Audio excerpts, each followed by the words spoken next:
A father and son are arrested in Brookhaven allegedly for shooting at a FedEx driver on January 24th.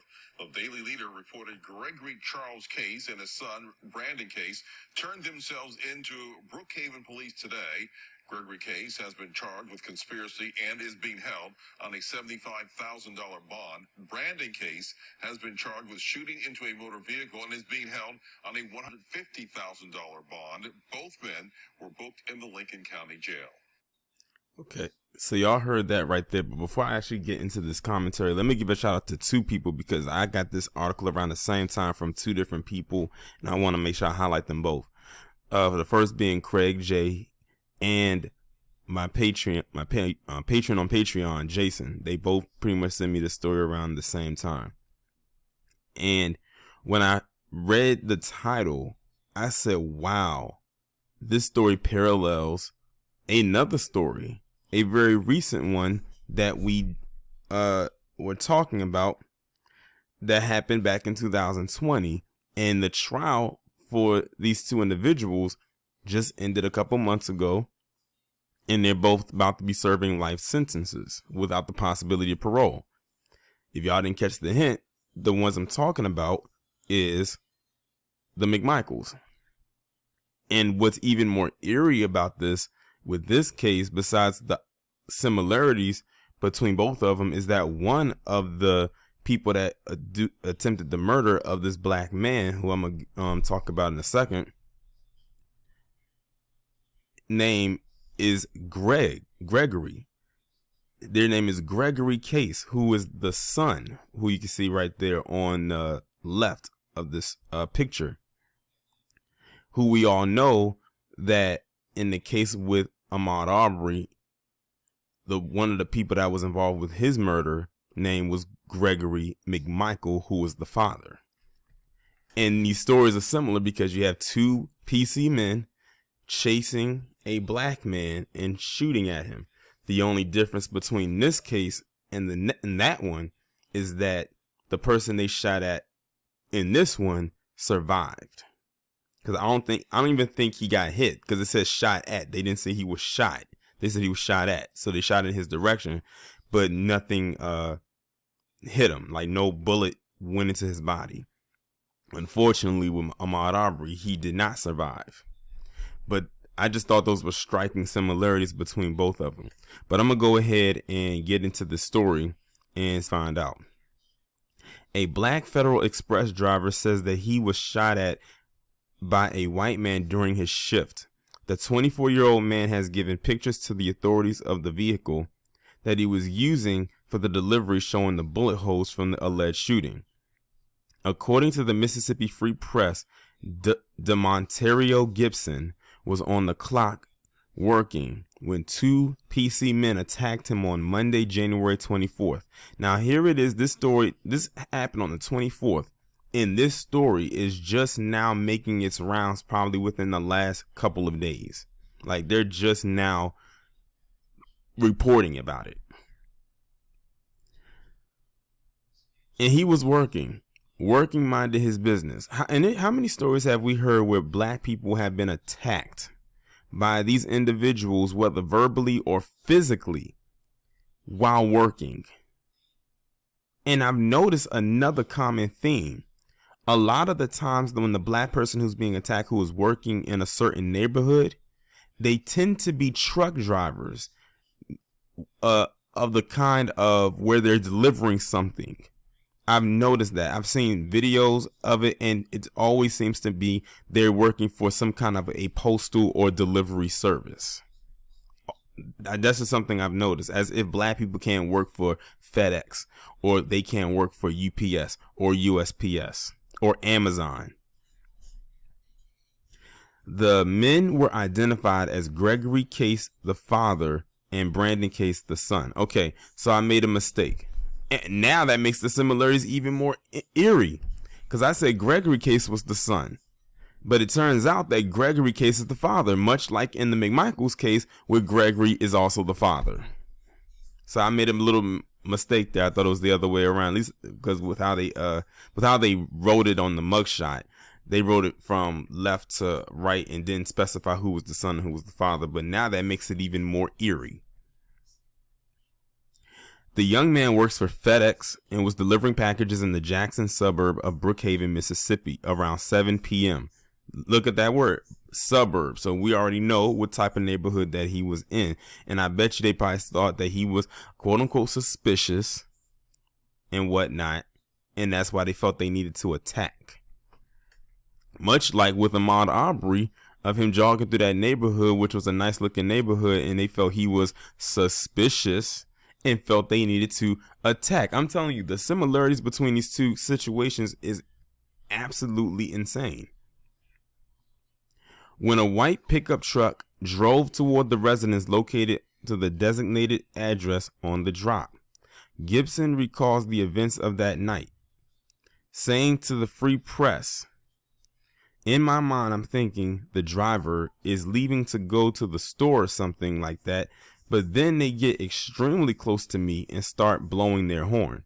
I proceed to leave the driveway, and as I'm leaving the driveway, he starts driving in the grass, trying to cut me off." Now listen to that. Another similarity, a pickup truck.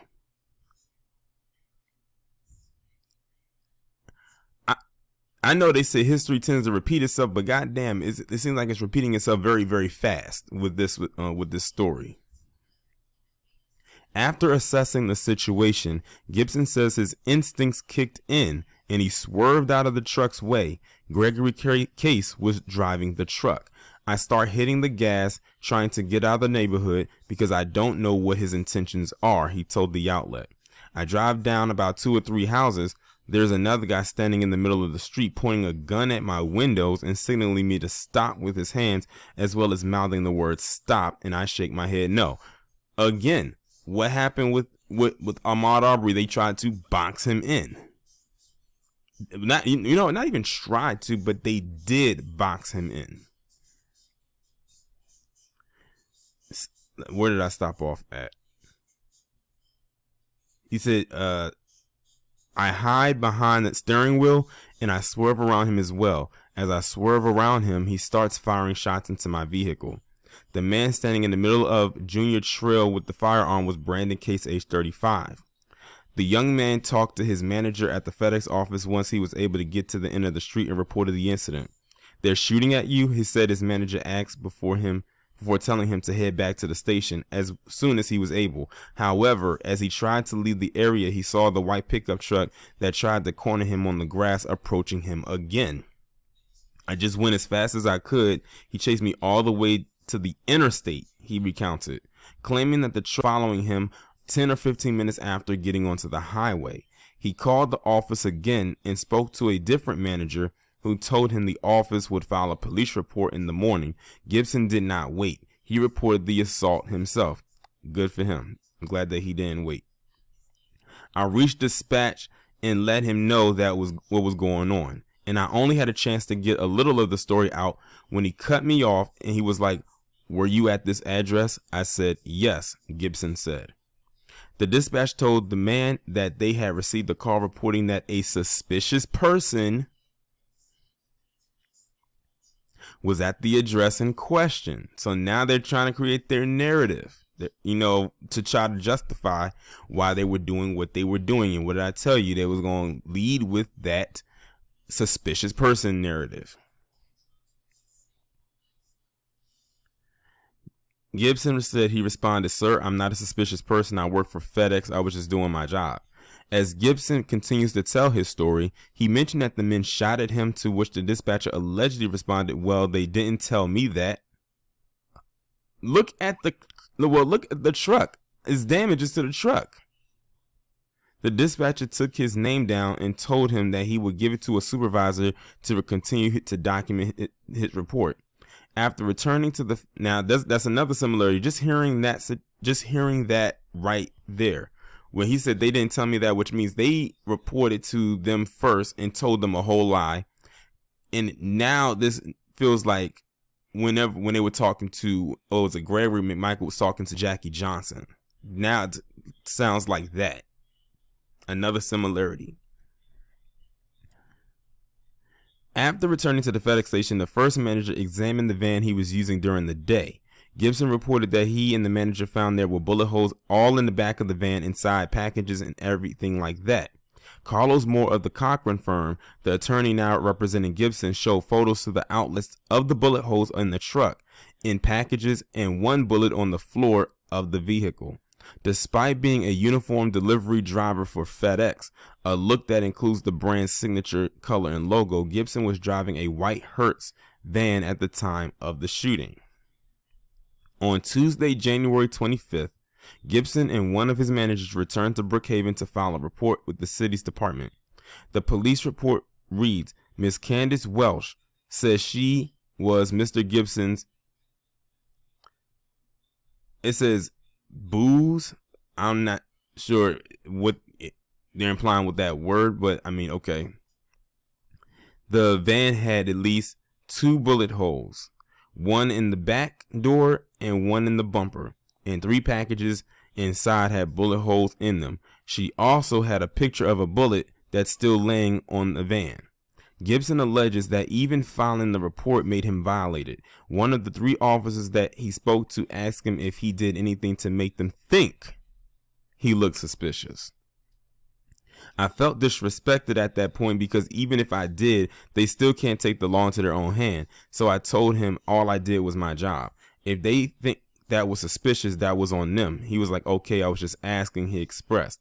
One officer took him back to the scene of the crime and looked for evidence of the shooting, but nothing was to be found. 6 days later, even with all the evidence of the bullet holes in the van, they still try to make it seem like he provoked them or he did something that led to this. See what I mean? This is what I'm talking about. Even when black people are under attack, it's still our fault while we were attacked. Because we were suspicious. We fit the description. That's why I'm telling you. You cannot tell me that no other group is oppressed more than us. Just reading that alone. Just reading this alone. You can't tell me. 6 days after the police report was filed, the father and son turned themselves in. On Tuesday, February 1st, the father was charged with a count of conspiracy assault and the son was charged with 1 count of aggravated assault. Where's the attempted murder charges? There was bullets fired. There were shots fired in the direction of a human being. And, you know, there's some charges missing. There's a lot of charges missing. The cases were released on $75,000 and a $150,000 bonds respectfully a day later. So that means, it sounds like to me like they got money, because to get out like just like that, even on 10%. Yeah. Moore stated to WLBT, we believe those are too light of charges. And they are, because there's a whole lot of charges missing. Like I said, the attempted murder. You can say stalking.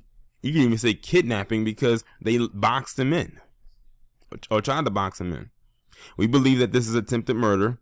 They had no justification under the law to do what they did. This man had done nothing wrong, and we believe it was racially motivated.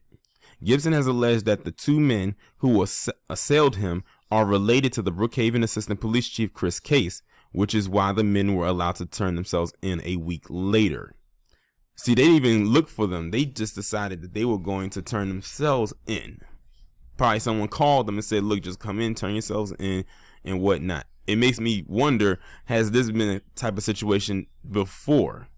So look, so they're connected again, like with Gregory McMichael and Jackie Johnson. Connections. Brookhaven Police Chief Kenneth Collins says that is not true, stating that Case is not connected to the investigation and was told by the officer that he is not related to the father and son. His attorney said his client plans on approaching the FBI and the Mississippi Bureau of Investigations to open an official investigation and ask the U.S. Department of Justice to prosecute this as a hate crime. That was the other one that I forgot to mention they should have had in there. Moore said that his client experience had a striking resemblance, here we go, to the shooting death of Ahmaud Arbery. And I called that way before they mentioned this, because listen, like you just be knowing the similarities were too down the middle. The black man who was chased down and killed by 3 white men in South Georgia in 2020. It's just sad that it happens. It seems to be a copycat duo copying of the Ahmaud Arbery case. They saw this man was a black man, and they just hauled off and shot at him multiple times. At least the younger son did. The older guy tried to entrap him. They were working concertedly to try to entrap and kill this man. And keep in mind, that's another similarity, because Gregory McMichael wasn't the one doing the shooting. It was his son, Travis. Like in this case here, they were working concertedly to try to entrap and kill this man. I mean, they shot at him several times. It's amazing that he survived. Free Press reporter Ashton Pittman wrote on Twitter that the local NAACP planned a new news conference to address the Gibson attack on Saturday, February 5th. He alleges that the local police, expecting a protest, dispatched more than a dozen officers in gear to block off the area. The news conference was canceled. Lincoln County NAACP President Rico Kane says he decided to cancel today's press conference out of respect for the family and because black residents in Brookhaven are coming here to speak out about the racism they've experienced amid such a large police presence. This is black residents there have experienced racism before, so this isn't a one-off. And I wonder if they felt the same thing or dealt with the same thing with the same people. And I mean these two. Gibson started working for FedEx during the pandemic in July 2021. Despite the traumatic incidents, FedEx did not change his delivery route. Gibson has not returned to work and is currently on unpaid time off. I had to pause it right quick and bring up the picture of the man, Montario Gibson. This is the one right here who was shot at. This was the FedEx driver. This is him. Now back to what I was saying. They said he has unpaid time off, which means this guy has gone through pain and suffering and being in fear of his life and almost dying and almost being murdered, and he doesn't get paid for his time off. They're not paying him. So if that's his only source of income, he's not making any money. Now I'm looking at FedEx with the side eye. Like, they should have been compensating him while he gathers himself together. I wouldn't be surprised if he never came back to that job. I wouldn't. It says stating he was uncomfortable and anxious about resuming the assignment. And that's the craziest part. They give him unpaid time off, and then when he decides to want to go back, they didn't even switch up his route. They kept him on the same exact route that he had to deal with, in which he almost lost his life. So FedEx, F you for that. It says he is waiting for the delivery service to find a different route for him, and that's pretty much it. At this point, I don't think they're going to do it. I really don't. Like, that's crazy. Like, he went through all of that, and you're not only going to keep him on the same route, but you're going to not pay him while he's taking time off to recover from this. Granted, yes, he did not get shot, thank God, and die, thank God, injury or death. But he still should be receiving some kind of compensation. If I was him, after he gets done with these two, and hopefully he can, maybe render the same results as it was with the McMichaels, he needs to go after the FedEx company as well. Because they can compensate him for all that he's been through. They're just choosing not to. That's crazy. But this is a wild story right here. I'm just glad that he survived and he was able to tell his story, because this sounds like an incident that was not recorded, like with the McMichaels, and we would have been going through not knowing what was going on. And it's crazy we kind of already weren't, considering that this happened back in January. This happened like a couple weeks ago, and we're just now learning about it, even after they reported it, when these two knuckleheads turned themselves in to them lighthearted charges, as if that was the only thing they should have been charged with. Oh nah. Like I said, there are definitely some charges missing from this, and they know it. But like I said, at the end of the day, I'm glad that this guy is okay. because this could have been so much worse. This literally could have been a parallel with Ahmaud Arbery, and he could have been dead. But with that being said, I'm gonna go ahead and end the video on that note. Y'all let me know what y'all think down in the comments. Like, share, subscribe if you have not done so already. Make sure you hit that notification bell. Have it set to all so you can receive notifications every time I upload a new video or go live.